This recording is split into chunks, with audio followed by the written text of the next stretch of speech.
Um, the disruption of softness. Why Black women leaders must stop shrinking to survive. Welcome to Soft Girl Era, the sacred space where strong Black women unlearn survival, rediscover softness, and reclaim the joy, rest, and freedom they deserve without guilt, without apology, and without explanation. I'm your host, LeAnne Dolce, pronounced Dolce like sweet softness whispered in French, and I'm your guide from burnout to boundaries, from doing to being, from strong to soft, and loving every second of it. I recently had the privilege of sitting down with Dr. Ebony Thompson, a trailblazing voice in leadership transformation who has spent her career dismantling the myths that keep high achieving Black women trapped in survival mode.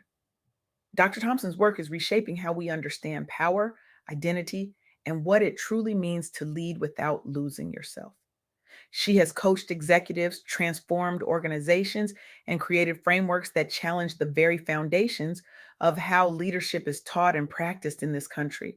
Her impact is not measured in promotions alone, but in the number of women who have reclaimed their voices, their boundaries, and their right to exist fully in spaces that were never designed for them. Today, I'm sharing the insights from that conversation, insights that might just change how you see your own leadership journey, your own worth, and your own power. Here's what I want you to sit with for a moment. Really sit with it. You've been told your whole life that to lead, you need to be louder, sharper, harder. That softness is weakness, that rest is laziness, that boundaries are selfish. And if you're a Black woman, you've been told all of that. Plus, you need to smile more, speak softer, take up less space, and somehow still outperform everyone in the room just to be considered half as competent. It's exhausting and it's a lie. Dr. Thompson reminded me of something I think we all need tattooed on our hearts. Sustainable leadership comes from alignment, not shrinking, not from making yourself smaller, not from code switching until you forget your own voice, not from dimming your light so others feel comfortable. Alignment. That means your values, your voice, your competence, and your conviction must integrate fully. You refuse the pressure to speak softer when your message demands volume. You refuse to smile through disrespect. You refuse to diminish your strength to fit someone else's fragile expectations.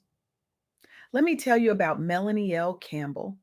For 15 years, Melanie has been the president and CEO of the National Coalition on Black Civic Participation and the convener of the Black Women's Roundtable. She leads the Women of Power Summit in Washington, D.C., a gathering that empowers Black women to rise against economic and political barriers that would crush most people. Rising unemployment, DEI rollbacks, barriers to capital, attacks on civil rights. Melanie faces all of it and she doesn't shrink. Instead, she organizes, she mobilizes, she convenes policy briefings, Capitol Hill advocacy sessions, power building workshops, and economic mobilization strategies. She centers spiritual resilience and intergenerational mentoring, and she does it all without diluting her authority. Melanie has helped mobilize Black women to elect the first Black president, the first Black vice president, and confirm the first Black woman Supreme Court justice. She's leveraged $1.7 trillion in consumer spending to strengthen Black communities. 1.7 trillion, let that number sit with you. She's transformed national policy landscapes, and she's done it by refusing to play small.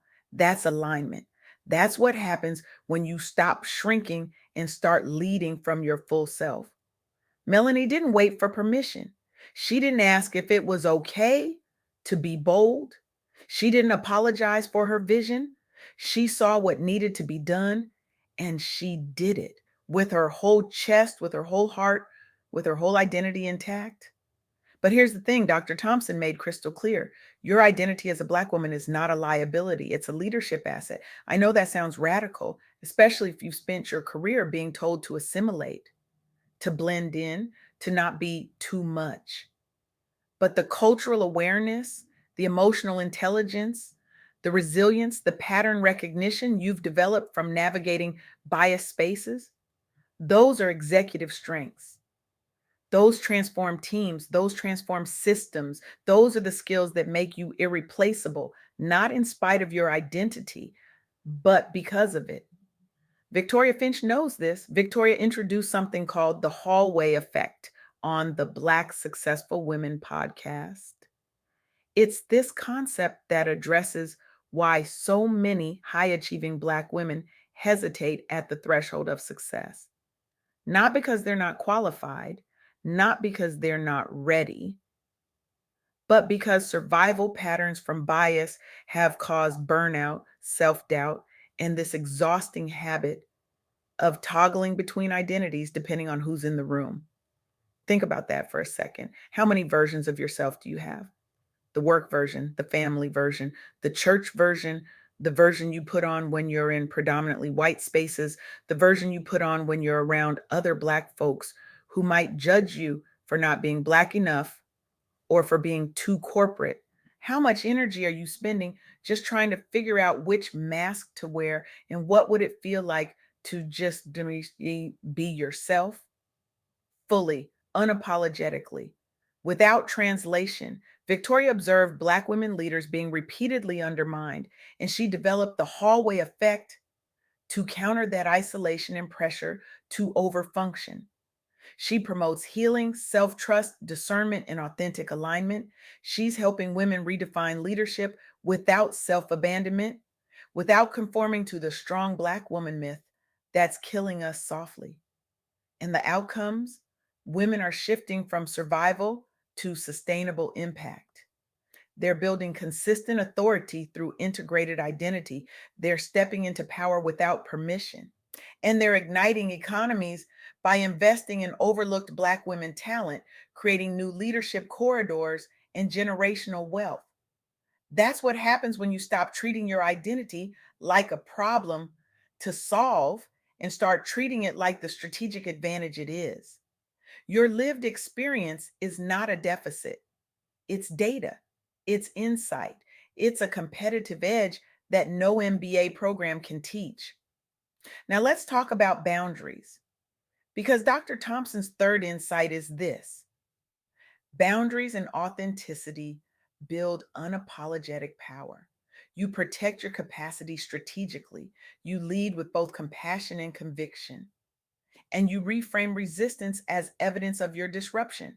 You turn lived challenges into leadership capital.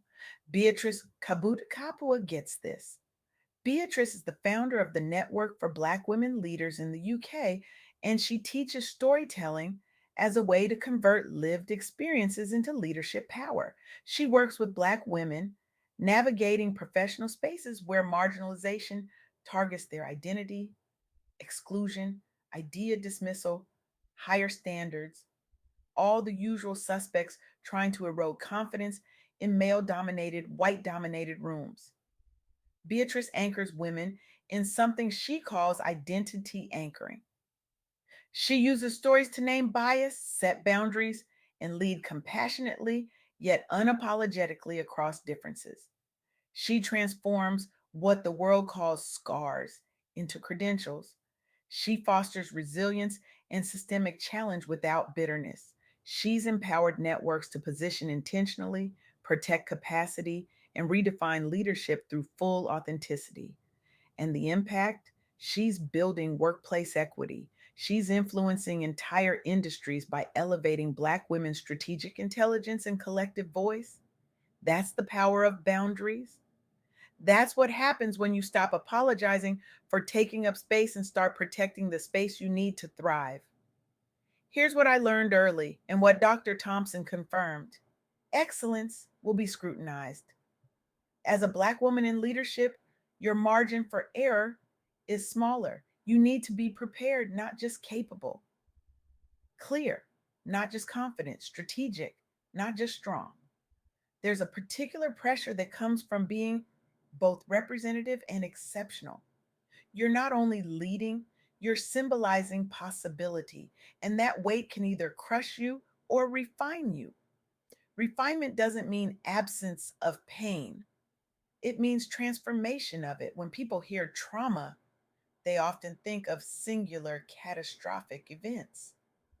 But professional trauma is cumulative. It's being excluded from decision making processes essential to your role. It's having your authority publicly undermined. It's experiencing shifting expectations designed to destabilize your performance. It's being labeled difficult for asserting clarity. It's carrying responsibility without corresponding power. It's navigating retaliation disguised as feedback. The most difficult part isn't the workload, it's the erosion attempts, those subtle efforts to make you question your perception, your competence, your standing. Those moments when you walk out of a meeting and you're not sure if what just happened was real or if you're being too sensitive.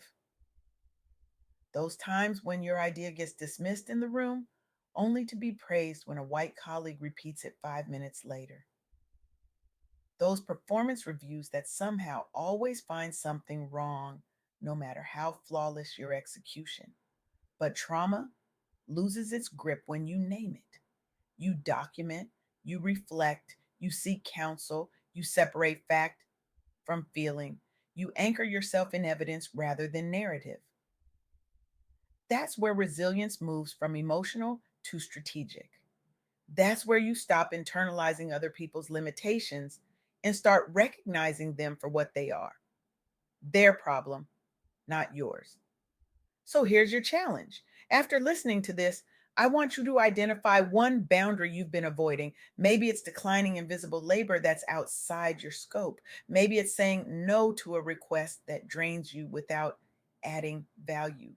Maybe it's stepping back from a role you've been carrying that was never yours to begin with.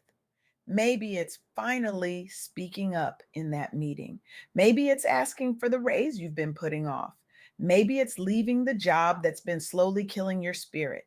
Implement it this week with clarity, with kindness, but with firmness. Say something like, "This is outside my authority. Let's align on priorities." Track how it preserves your capacity for aligned impact. Notice how it feels. Notice who respects it and who pushes back. That pushback, that's information. That's them telling you exactly who they are. Believe them. Because here's the truth: your softness is not weakness. Your rest is not laziness. Your boundaries are not selfish. Your full self, your whole identity, your unapologetic presence, that's your power. Dr. Thompson's work reminds us that we don't have to choose between being soft and being strong. We don't have to shrink to lead. We don't have to abandon ourselves to succeed. We get to be whole. We get to be aligned. We get to be free. And that is what the soft girl era is all about. It's the sacred pause you've been waiting for. It's not a trend, it's a lifestyle rebellion, a deep exhale from the Superwoman script, a quiet but powerful return to softness, rest, self trust, and radical joy. You've spent years in survival mode. You've led teams that raised families, held down households, carried communities, and now you're ready to shift from constantly grinding to finally grounding in joy, in peace, in softness, in self prioritization. This isn't just about aesthetics or trends. This is a spiritual, emotional, and mental recalibration. This is about reclaiming the parts of yourself you had to hide to survive. This is about remembering who you were before the world told you who you had to be. So let go of the cape. Redefine strength on your terms. Embrace softness as the radical act of self love it is. Heal in real time. Protect your peace as a practice. And turn your survival into something sacred, something supportive for others. You are not too much. You're not too loud. You're not too ambitious. You are not too anything. You are exactly enough.